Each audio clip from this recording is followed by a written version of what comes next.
ఈ పనులు చేస్తున్నారు. తెలంగాణ డిప్యూటీ సీఎం బట్టి విక్రమార్క మధుర నియోజకవర్గంలో భూభారతి సర్వే పైలట్ ప్రాజెక్టును ప్రారంభించారు. ఈ సందర్భంగా అధికారులతో కలిసి గ్రామాల్లో భూ సర్వే ప్రక్రియను పరిశీలించారు.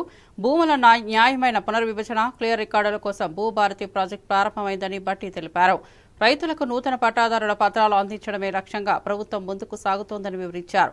మధుర నియోజకవర్గాన్ని అభివృద్ధి పరంగా ఆదర్శంగా తీర్చిదిద్దేందుకు తాము కృషి చేస్తున్నామని స్పష్టం చేశారు. భూ సర్వే పూర్తయిన తర్వాత భూ కబ్జాలకు అడ్డుకట్ట పడుతుందని, భూ వివాదాలు తగ్గిపోతాయని పేర్కొన్నారు.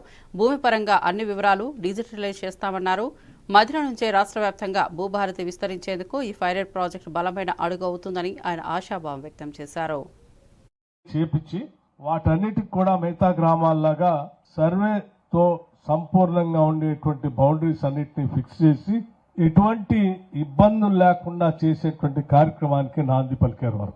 అందులో భాగంగా మొట్టమొదటి గ్రామంగా పైలట్ ప్రాజెక్ట్ గా మరి మన జిల్లాలో ఉన్నటువంటి ఈ గ్రామాన్ని ఎంపిక చేసినందుకు ఈ ప్రాంత శాసనసభ్యుడిగా మీ అందరి తరఫున ముందుగా నేను వారికి నా హృదయపూర్వకమైనటువంటి ధన్యవాదాలు తెలియజేస్తా ఉన్నాను.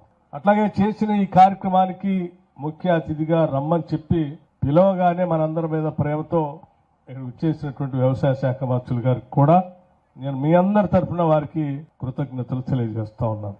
ఇది అతిథులకి మనం స్వాగతం పలుకుతూ వచ్చిన రెవెన్యూ శాఖ మంత్రులు గొప్ప కార్యక్రమాన్ని రాష్ట్రంలో భూమికి సంబంధించినటువంటి సమస్యల పరిష్కారం కోసం ఒక చట్టాన్ని ఈ రాష్ట్రంలో తీసుకొచ్చారు.